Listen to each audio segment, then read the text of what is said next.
People who work for ultra-wealthy CEOs, what's the craziest late-night situation you were paid to solve? I used to work as an entry-level IT technician for a major tech company. Our CEO was the eccentric billionaire who rarely came to the main office, but everyone knew he had a massive private mansion up in the hills. One stormy Tuesday night at around 2 a.m., while I was finishing up the night shift, the main IT hotline rang. It was the CEO himself, sounding completely panicked and noticeably drunk. He slurred through the phone that his entire smart home system was frozen. His security gates were locked shut, and he couldn't open his garage to get to an important early morning flight. None of the senior engineers answered their phones, so I grabbed my toolkit and drove 45 minutes up the mountain to his private estate.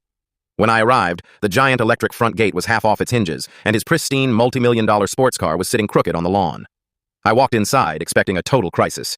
Instead, I found the billionaire CEO sitting on his marble floor in a bathrobe, hopelessly mashing buttons on a tablet. I took one look at his router setup, realized his backup generator had tripped the main breaker during the storm, and simply flipped 2 switches on his circuit board. In less than 3 minutes, the lights flickered back on, the smart gates opened, and his whole system rebooted perfectly. He stared at me in absolute shock, like I had just performed magic.